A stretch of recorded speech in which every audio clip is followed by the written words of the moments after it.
Selamat pagi dan salam sejahtera untuk kita semua.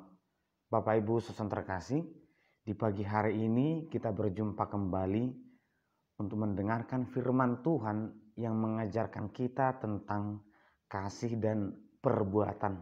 Marilah kita berdoa. Terima kasih Tuhan, kami bersyukur di pagi hari ini. Tuhan memberkati, menyertai kami, dan kami hendak mendengarkan firman-Mu. Bimbing kami Tuhan, agar kami semakin mengenal firman-Mu. Di dalam nama anak-Mu Kristus, kami berdoa. Amin. Firman Tuhan tertulis di Hagai pasal 2 ayat 7. Sebab beginilah firman Tuhan semesta alam.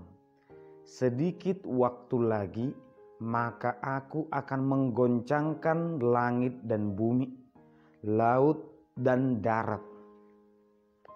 Demikian pembacaan firman Tuhan.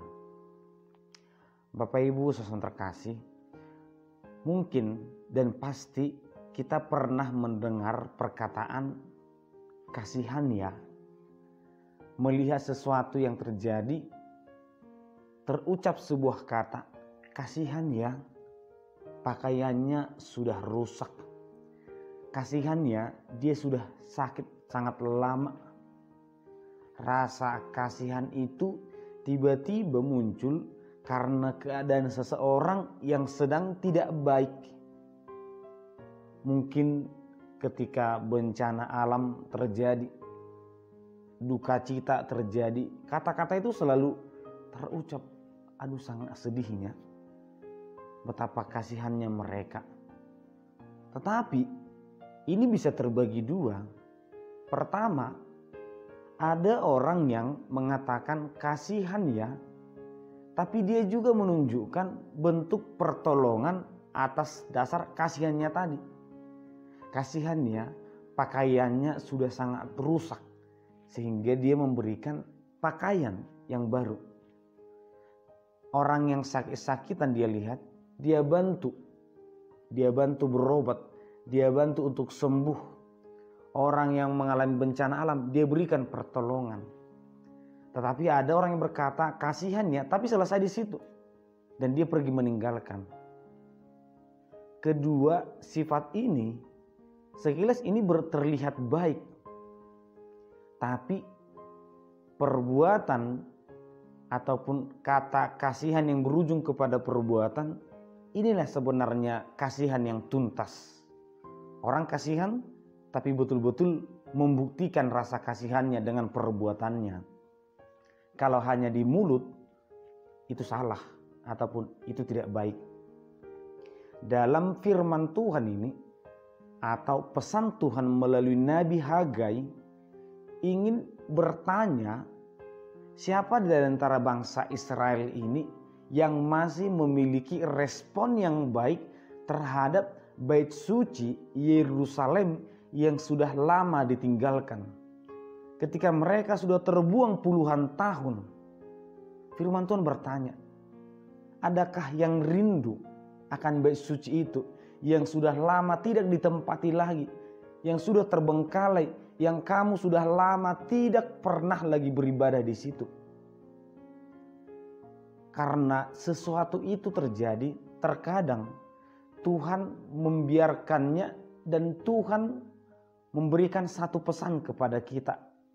Ada makna tertentu di balik sesuatu itu terjadi.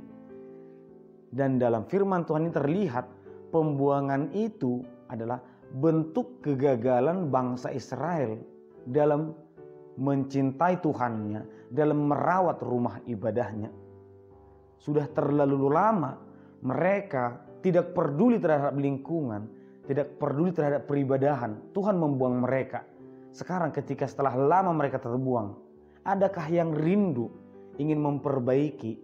Adakah yang rindu ingin beribadah di sana? Dan ternyata muncul respon yang ketiga. Ada yang tidak kasihan sama sekali. Dia sudah melihat rumah ibadah itu, dia sudah mendengar berita tentang rumah ibadah itu, tidak ada yang peduli. Karena diriku lebih penting daripada bangunan itu, bait suci itu. Demikian juga ketika kita melihat seseorang yang terluka, ada orang yang kasihan, ada orang yang menolong, tetapi ada juga orang yang tidak peduli. Dan karakter yang ketiga inilah yang paling banyak muncul pada saat itu. Oleh karena itu, firman Tuhan berkata, sedikit waktu aku akan menggoncangkan langit dan bumi, laut dan darat. Ini seperti gambaran akan ada pertolongan sebentar lagi. Aku akan membebaskan engkau. Aku akan datang. Aku akan menuntunmu. Tunjukkanlah belas kasihanmu. Tunjukkanlah dirimu sebagai orang yang percaya kepada Tuhan. Bapak Ibu saudara terkasih, di pagi hari ini kita disadarkan bahwa hidup ini juga terkadang memiliki tujuan-tujuan tertentu yang mungkin tidak kita sadari. Sehingga satu hal yang diinginkan firman Tuhan kepada kita adalah pertobatan atau perubahan. Firman ini tidak kepada mereka yang melakukan kriminal, mereka yang selalu berbuat jahat, tetapi kepada semua orang yang kerinduannya, rasa cintanya itu sudah menipis. Rasa kasihnya kepada semua orang, rasa menolongnya sudah semakin kecil. Tuhan bertanya, apakah kamu masih memiliki belas kasihan yang besar kepada sesamamu? Oleh karena itu, satu tindakan manusia yang harus terjadi adalah pertobatan. Bertobat bukan karena kita jahat, tidak. Tetapi karena kebaikan kita tidak lagi seperti yang Tuhan mau. Terkadang kebaikan itu yang seperti kita mau saja. Menurut kita itu baik, menurut kita itu benar.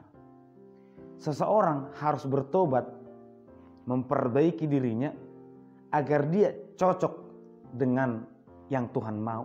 Karena hidup ini bukan karena kemauanku, tapi kemauan Tuhan. Sehingga apa yang benar menurutku belum tentu benar menurut Tuhan. Apa yang menurutku mengasihi belum tentu mengasihi menurut Tuhan. Oleh karena itu Bapak Ibu saudara terkasih, di masa-masa penantian ini, penantian akan akhir kehidupan seseorang, penantian akan datangnya Yesus kedua kali, penantian akan lahirnya Sang Juru Selamat dalam perayaan Natal, satu hal yang dipesankan kepada kita, bagaimana rasa kasih yang ada dalam diri kita. Apakah hanya sebatas perkataan? Apakah sudah berujung kepada perbuatan? Apakah perbuatan ini sudah sesuai dengan kehendak Tuhan? Atau jangan-jangan sudah tidak ada? Oleh karena itu, selama Tuhan masih memberikan waktu, mari kita membekali diri selalu. Mari kita memperbaiki, mengevaluasi apa yang kurang dalam diri kita. Tuhan memberkati. Amin. Kita berdoa. Terima kasih ya Tuhan, kami bersyukur di pagi hari ini firman yang kami dengarkan menyadarkan kami betapa kami harus memperbaiki diri kami sesuai dengan kehendak-Mu. Tuntun dan berkati kami Tuhan, agar kami mampu melakukan kehendak-Mu. Di dalam nama anak Yesus Kristus kami berdoa dan mengucap syukur. Amin. Anugerah dari Tuhan Yesus Kristus, kasih setia Allah Bapa, dan persekutuan Roh Kudus kiranya menyertai kamu sekalian. Amin.